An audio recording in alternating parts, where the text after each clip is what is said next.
Assalamualaikum warahmatullahi wabarakatuh. Salam sejahtera bagi kita semua. Perkenalkan, nama saya Edan Hasiris Putriano dari Departemen Teknik Perkapalan Universitas Diponegoro. Di kesempatan kali ini, perkenankan saya untuk mempresentasikan hasil laporan harian pekerjaan kerja praktek saya ketika saya melakukan kerja praktek di PT PAL Indonesia Surabaya. Oke, langsung saja kita mulai. Pada hari Senin tanggal 7 Januari 2019, saya beserta rekan saya yang bernama Dani tiba di divisi Harkan PT PAL Indonesia dan dilanjutkan oleh mengikuti apel pagi. Jadi di sini saya bersama rekan saya berada di divisi pemeliharaan dan perbaikan PT PAL Indonesia. Jam 8 kami mendapatkan pembekalan dari Pak Heri selaku Kabiro SDM analisa dan evaluasi. Di pembekalan ini kami diberikan sebuah wejangan untuk kami dapat proaktif selama pekerjaan di kerja bakti kali ini.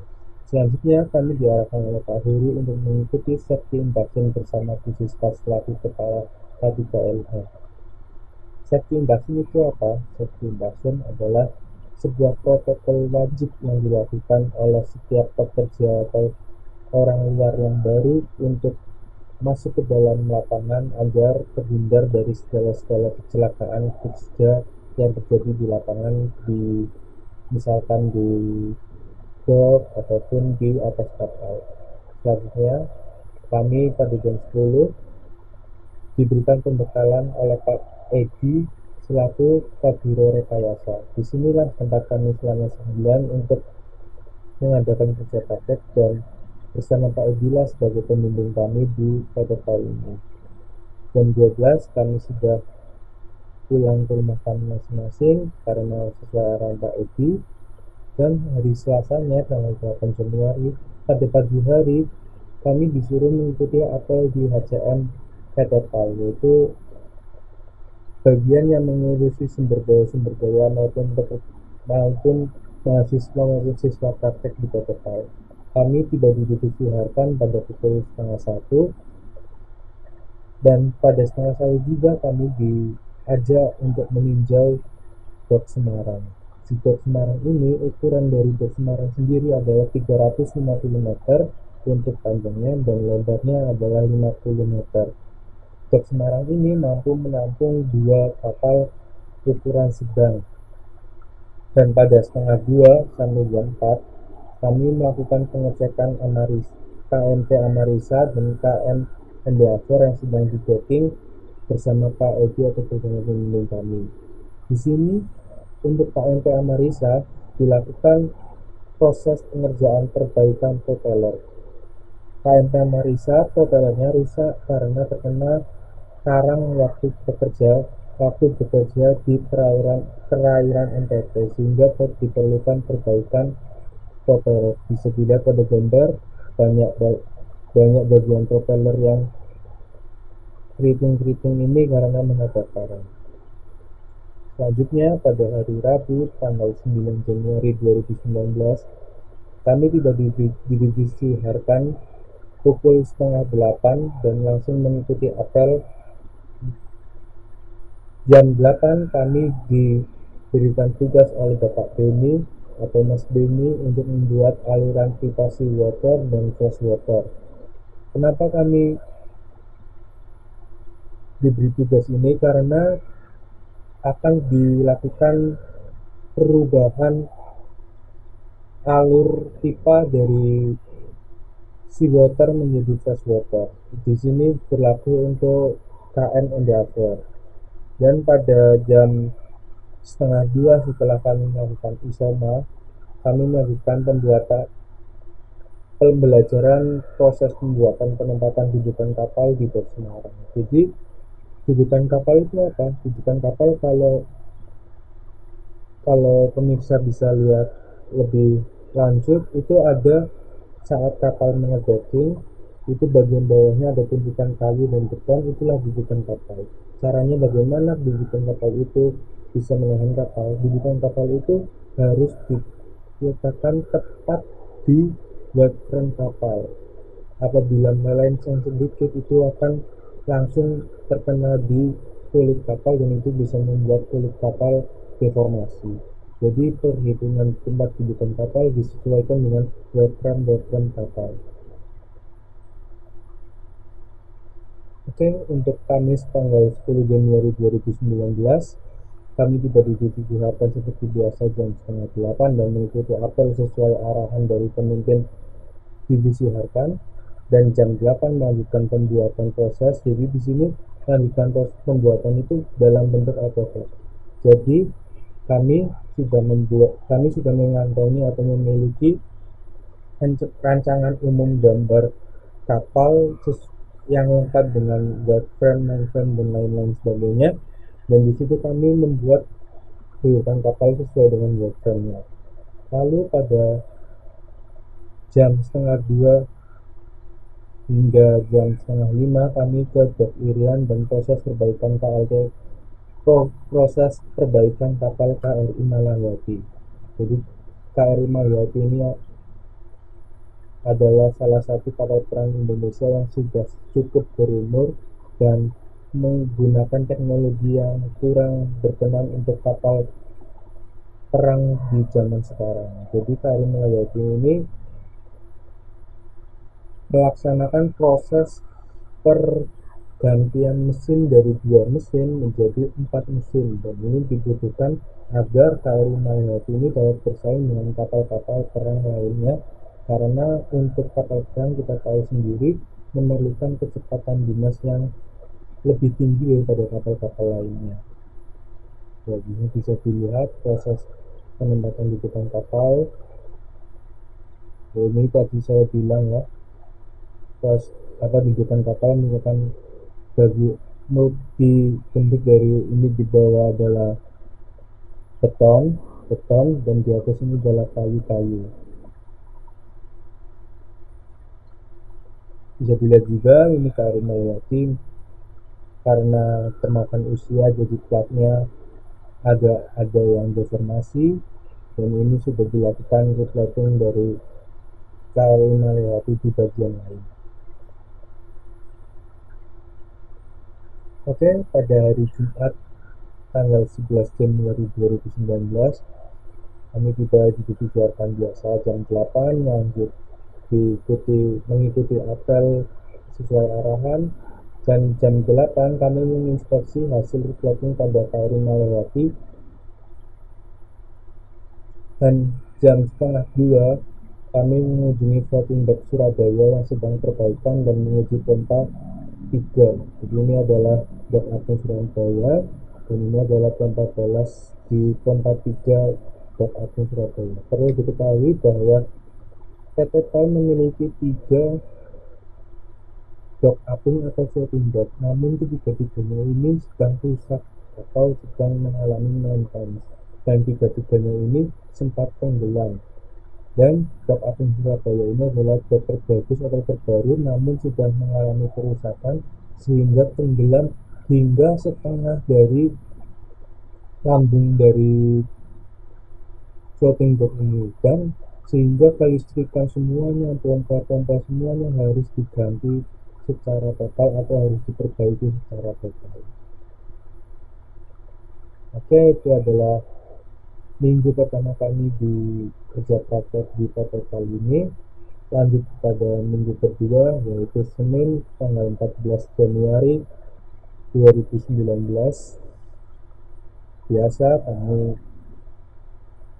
tiba di divisi harapan dan mengikuti apel jam setengah 8 sampai jam 8. Lalu jam 8 kami ada kelas kecil bersama Bapak Egi untuk mengikuti pembelajaran mengenai proses undocking kapal.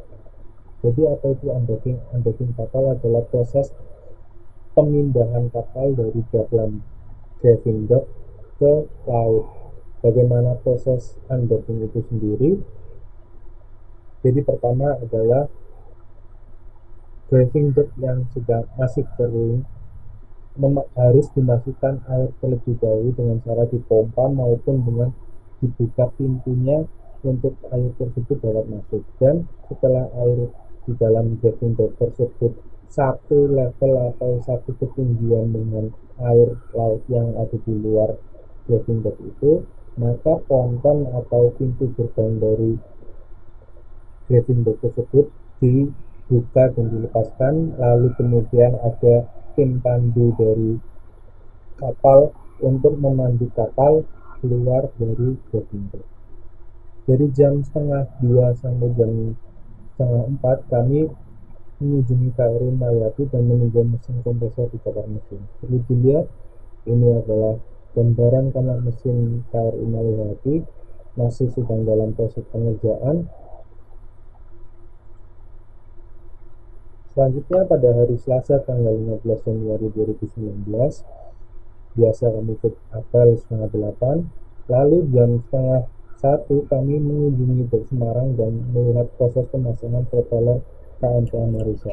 Perlu diketahui bahwa pada hari Selasa tanggal 8 Januari, propeller dari Amarisa ini telah dilepas dan kemudian langsung dimasukkan ke dalam bengkel dan dilakukan proses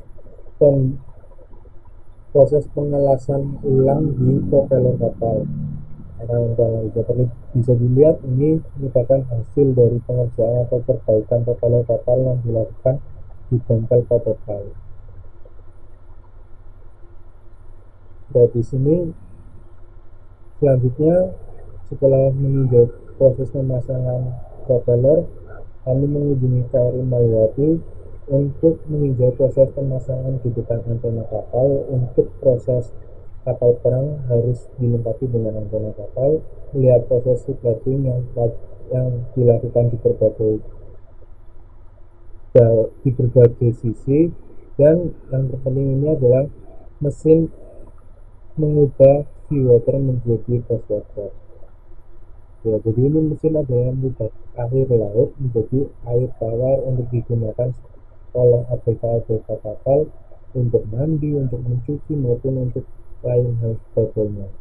Oke, itu pada hari Selasa, dan ada video dari proses pemasangan propeller KMP Amarisa.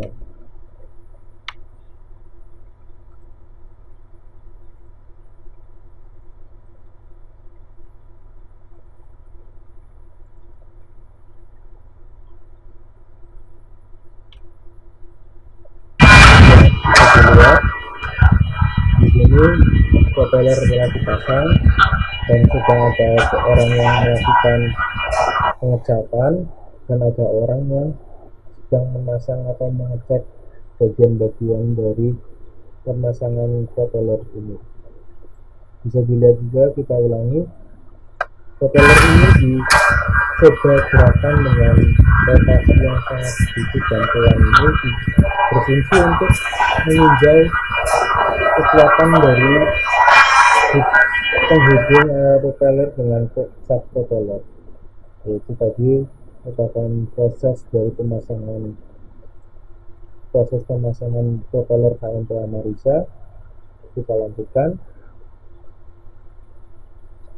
Oke, pada hari Rabu tanggal 16 Januari 2019, seperti biasa juga kami datang pada pukul setengah 8 untuk mengikuti apel, dan jam 8 kami langsung diajak untuk mengunjungi Dok Semarang dan melihat proses pembersihan lumpur di dok. Jadi KMP Amarisa yang kemarin baru saja melakukan pemasangan propeller pada siang hari, pada malamnya sudah melakukan proses undocking kapal sehingga kapal lain bisa masuk. Dan prosedur selanjutnya setelah kapal Amarisa keluar yaitu melihat proses pembersihan lumpur. Jadi bisa dilihat, setelah air laut disatkan kembali, akan banyak sekali lumpur-lumpur dari laut masuk ke dalam dek. Dan selanjutnya pada setengah 2 sampai jam 4 kami kembali memasuki Dok Semarang untuk melihat proses penataan bibit ganjel kapal KMP Dharma. Jadi KMP Dharma ini akan masuk setelah dari KMP Amarisa. Bisa dilihat ini masih dalam dudukan kapal di KMP Amarisa, namun hari ini akan dilakukan pergantian untuk KMP Dharma Ferry. Jadi di sini juga ada sebuah video untuk proses pembersihan dari kapal.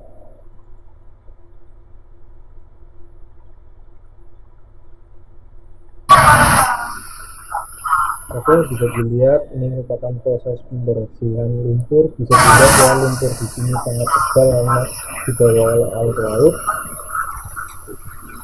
Hal ini dilakukan agar kapal bisa masuk dengan lancar, tidak ada lumpur-lumpur yang mengumpul. Dan proses pengerjaan penataan duduk ganjil kapal itu dapat dilakukan dengan maksimal dan cepat. Lihat pekerja-pekerja melakukan pengembangan. Oke, bisa dilihat ya, lumpurnya sangat banyak.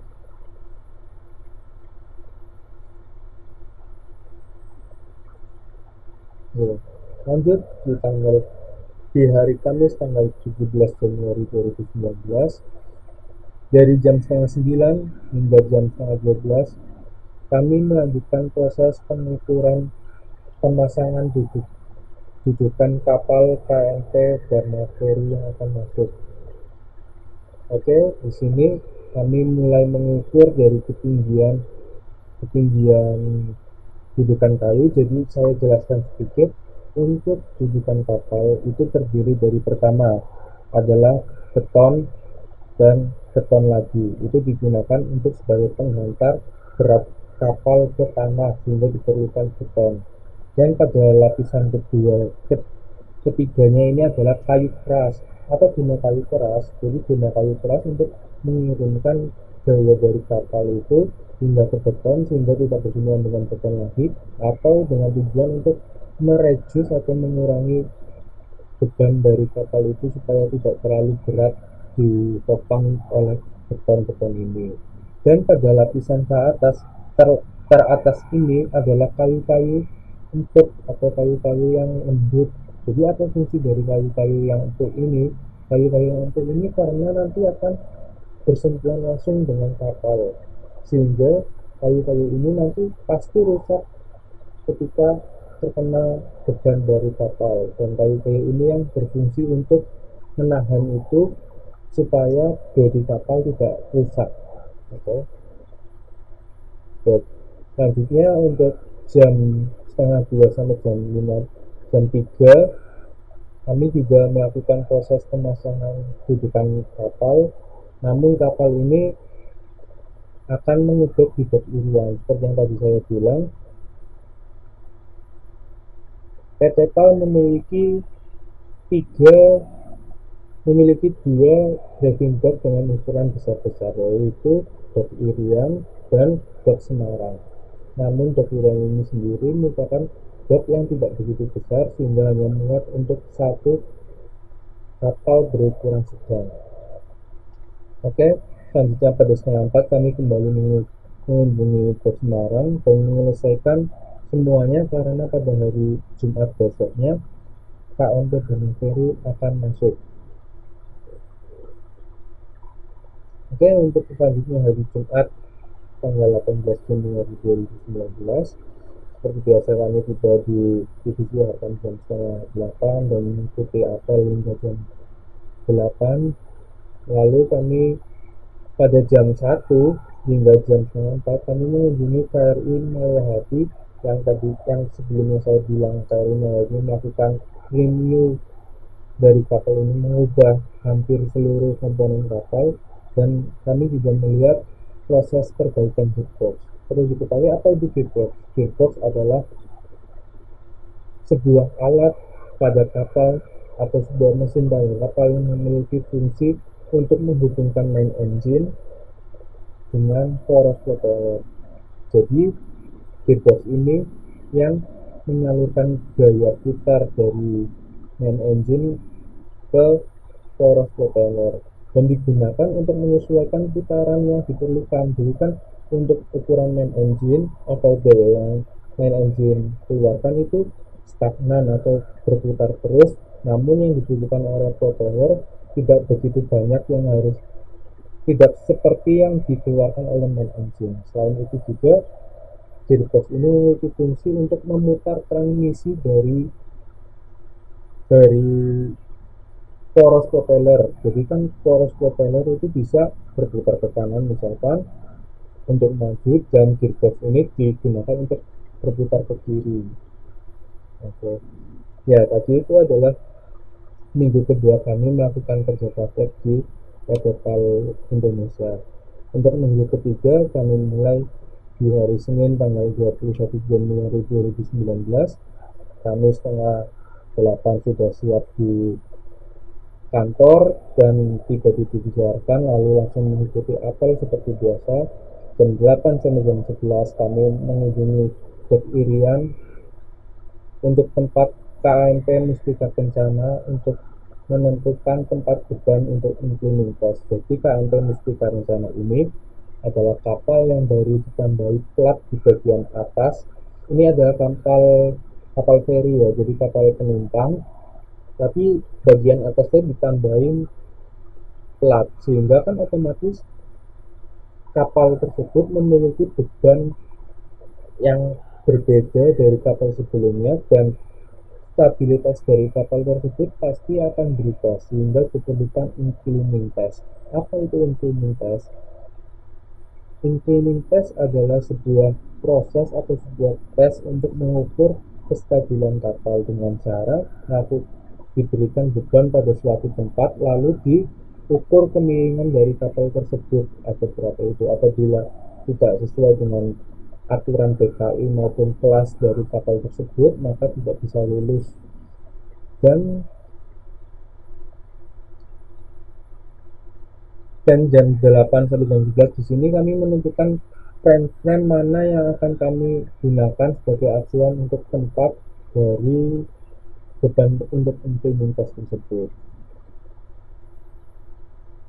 Oke, selanjutnya pada hari Selasa tanggal 22 Januari 2019 dari jam 8 sampai jam 11 kami berkeliling gudang-gudang yang ada di Papal untuk untuk mengecek atau mendata keperluan bahan untuk perbaikan selanjutnya. Jadi di sini kan proses pemberkiran kapal itu adalah OS kapal mengirimkan repair list kepada divisi Harkan, lalu divisi Harkan melakukan pengecekan kembali atau membuatkan jadwal untuk kapal itu dapat masuk dan memberikan jadwal untuk proses perbaikan. Dan di sini jam 8 sampai jam 11 kami melakukan proses pengecekan keperluan untuk perbaikan selanjutnya. Oke, selanjutnya dari jam 1 sampai jam setengah 5 kami mengunjungi Dok Irian yang sedang ada perbaikan KMP Mustika yang tadi ditambahin bagian atas. Namun setelah diteliti ternyata ada poros propeller yang rusak. Ya, jadi karena poros propeller ini rusak, sehingga air laut dapat masuk dan menyebabkan poros ini berkarat. Jadi sak propellernya itu berkarat, lalu karena karat itu dan sak propeller itu airnya retak dan harus dilakukan proses perbaikan. Itu pada hari Selasa. Selanjutnya pada hari Rabu tanggal 23 Januari 2019 seperti biasa juga kami melakukan apel. Ya, bisa dilihat ini kami melakukan apel bersama karyawan-karyawan yang lain, dipimpin dengan seorang kepala divisi dari Harkan. Dan di sini kami juga mendapatkan teman baru dari Universitas Hang Tuah jurusan perkapalan juga. Ya. Dan dari jam 8 sampai jam 11 kami mengunjungi Dok Semarang kembali yang sudah masuk KMP dan materi, dan kami menguji keretakan pada ramder di KMP dan materi. Apa itu pengujian magnetic test? Proses pengujian magnetic test termasuk dalam NDT atau non-destructive test. Jadi tes ini tidak merusak atau tidak melakukan upaya-upaya perusakan pada objek yang akan dilakukan pengetesan. Jadi magnetic test hanya dilakukan dengan mengaliri plat yang akan dites atau las-lasan yang akan dites, sehingga plat itu menjadi medan magnet, lalu menyemprotkan cairan yang berisi pasir besi. Apabila pada las-lasan tersebut pasir besi mengumpul atau terjadi gumpalan pada las-lasan tersebut, maka bisa dipastikan bahwa las-lasan itu terdapat kecacatan, bisa dalam bentuk retak, bisa dalam bentuk bubble, atau dalam bentuk-bentuk lainnya. Oke, itu pada hari Rabu. Selanjutnya pada hari Kamis tanggal 24 Januari 2019 jam 8 kami mengunjungi Blok Semarang atau tempat dari KMP Dharma Ferry untuk melihat proses perawatan jangkar. Jadi proses ini saya kembali lagi, KMP Dharma Ferry ini melakukan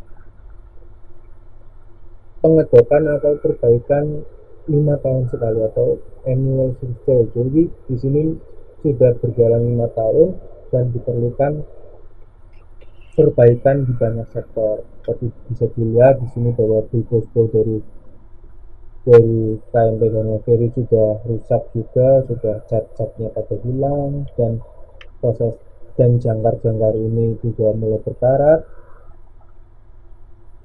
Dan akan saya tunjukkan foto penurunan dari jangkar KMP Dharma Ferry.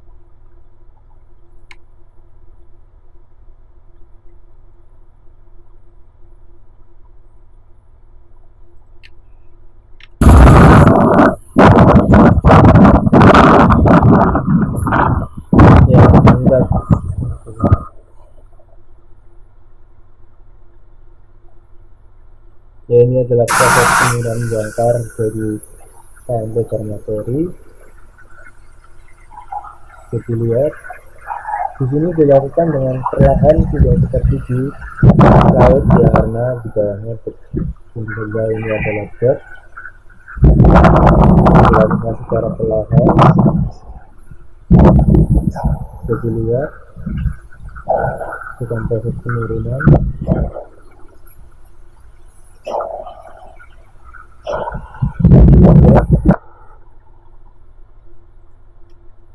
Oke, itu tadi proses perawatan jangkar atau masih dalam penurunan jangkar.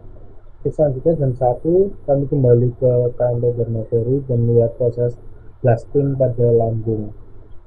Jadi apa itu proses blasting? Proses blasting adalah proses penyemprotan lambung kapal untuk menghilangkan kotoran-kotoran yang ada pada kapal. Menggunakan apa untuk proses blasting ini? Untuk KMP Dharma Ferry ini menggunakan pasir silika. Jadi pasir silika itu dimasukkan ke dalam kompresor dan disemprotkan ke lambung kapal sehingga lambung kapal itu bersih dari kotoran dari hewan-hewan laut. Ya, selanjutnya pada hari Jumat tanggal 25 Januari 2019 seperti biasa juga kami tiba dikeluarkan dan melakukan apel jam 7:30 hingga jam 8. Jam 8 langsung kami meninjau kembali KMP Dharma Ferry dan melakukan pengecatan pada badan kapal atau lambung kapal Dharma Ferry. Oke, jadi untuk pengecatan kapal sendiri dilakukan 3 kali atau 3 lapis. Yang pertama adalah lapisan primer atau cat primer. Untuk ketebalan cat primer ini, atau bisa dibilang berdasarkan buku yang saya bilang, 3 lapis dari cat kapal ini harus berukuran sekitar kurang lebih 400 mikron. Untuk lapis pertama adalah cat primer, lapis kedua adalah anti korosi atau anti karat, digunakan untuk melapisi plat-plat kapal supaya tidak mudah berkarat. Lalu yang ketiga adalah anti fouling atau anti hewan-hewan laut sehingga perlu diketahui bahwa kapal saat berada di laut itu pasti hewan-hewan laut akan membuat karang di kapal-kapal kita atau kapal-kapal yang beroperasi, sehingga anti-fouling ini dibutuhkan untuk meminimalisir dari kemungkinan terburuk itu.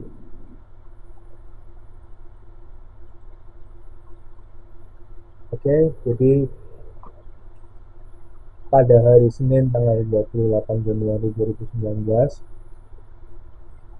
kami melakukan juga jam 8 hingga jam 11 melakukan pengukuran berat jangkar. Jadi lihat, ini adalah proses pengukuran berat jangkar. Dan setelah isoma itu jam 1 kami mengunjungi KMP Dharma Dewi lagi yang ada di Semarang melihat proses pengecatan propeller. Jadi lihat, ini sebelumnya adalah warna merah dan sudah rusak, lalu dicat baru. Seperti yang tadi saya bilang, pengecatan tetap dilakukan 3 lapis, yaitu cat primer, anti korosi, dan anti fouling. Oke, berikut adalah ada video dari pengukuran berat jangkar.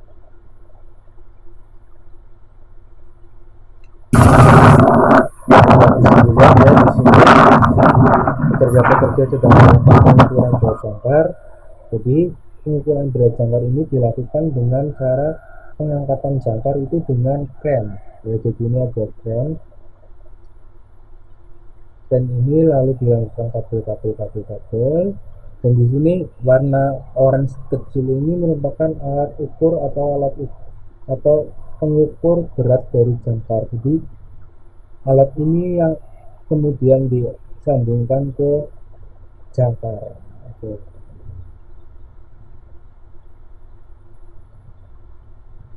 Perlu diketahui bahwa perawatan jangkar di KMP Dharma Dewi tidak hanya meliputi jangkar saja, namun perawatan jangkar ini juga meliputi tadi ini adalah cat berat, kemudian adalah pengukuran diameter dari rantai. Apabila diameter dari rantai sudah tidak sesuai dengan kelas, maka harus diganti. Lalu ada pengecatan pada jangkar tersebut. Selanjutnya pada hari Selasa tanggal 29 Januari 2019 jam 8 kami mengunjungi Dok Irian, lalu kami melihat proses pipating pada Mustika Kencana. Jadi mengapa KMP Mustika Kencana ini dilakukan pipating? Ada beberapa alasan sebenarnya, yaitu ada deformasi dari plat. Deformasi itu apa? Deformasi adalah pelat kapal yang melengkung karena sebuah gaya, entah itu tabrakan, entah itu apa. Untuk batas maksimal dari penggantian akibat deformasi ini untuk kapal baru adalah 20%, untuk kapal lama adalah 30%, dan atau jika ukuran deformasinya itu sendiri 4 kali lebih dari tebal plat itu sendiri. Lalu ada propos maupun karat. Ada juga tidak lolos kelas dari ketebalan kapal karena kemakan oleh air laut dan apabila ada sebuah kebocoran di kapal. Oke, itu proses di plating. Lalu cara pemotongan dari plat kapal itu pemotongannya harus berjarak 2 badan kapal dari proses dari titik potongnya itu sendiri, dan lebarnya kurang lebih 30 cm dari titik kerusakannya. Jadi bisa dilihat apabila kerusakan di sini harus 30 cm ke atas, 30 cm ke bawah, pokoknya diameternya harus 30 cm, dan pemotongan ini berada di 2 badan kapal. Lalu sebelum melakukan proses pipating harus dibersihkan terlebih dahulu agar kotoran-kotoran pada las-lasan yang nanti akan bilas tidak menempel pada kotoran. Lalu proses selanjutnya adalah membuat penyangga. Bisa dilihat di sini ada sebuah katol dan sebuah rantai. Di sini digunakan untuk mempermudah pekerja agar tidak selalu memegangi plat kapal ini yang berat. Lalu kemudian dilas dan kemudian dites las-lasan tersebut dengan cara air sabun. Jadi air sabun itu dioles atau disemprotkan di bagian las-lasan, dan bagi dari sisi lainnya dikompres atau ditembakkan angin. Apabila ada gelembung-gelembung pada air sabun tersebut, maka itu ada kebocoran. Oke, untuk pada hari Rabu tanggal 30 Januari 2019, kami melakukan dari jam 8 hingga jam 11 melakukan pengecatan pada jangkar kapal KM Dharma Ferry, dan jam 1 hingga jam setengah 5 kembali ke Dok Semarang melihat KM Dharma Ferry dan langsung melihat pemasangan stamper. Apa itu stamper? Jadi stamper adalah sebuah sekat atau sebuah alat yang berfungsi untuk mencegah air laut masuk ke dalam poros propeller atau shaft propeller. Jadi di sini adalah penahan untuk shaft propeller tidak kemasukan air. Oke, jadi pada hari Kamis tanggal 31 Januari 2019 kami meninjau KMP Mustika Kencana dan kami langsung menentukan tempat di mana pembebanan untuk inclining test tersebut diletakkan. Jadi di sini adalah pembebanan tersebut sudah pasti tempatnya dan langsung dimasukkan pembebanan untuk dilakukan inclining test. Lalu pada hari Jumat tanggal 1 Februari 2019 dari jam 8 hingga jam 11 kami meninjau KMP Mustika Kencana untuk melakukan UT atau ultrasonic test. Apa itu ultrasonic test? Ultrasonic test adalah sebuah, masih termasuk NDT seperti tadi magnetic test atau non-destructive test, namun UT ini memiliki berbagai fungsi, dan untuk saat ini kami melakukan UT untuk mengetahui ketebalan dari plat kapal. Jadi ini bisa dilihat hasil UT-nya tersebut merupakan angka-angka dari plat-plat kapal yang ada di kapal. Apabila ada plat kapal yang kurang dari ketentuan atau standar kelas kapal tersebut, maka harus dilakukan replating.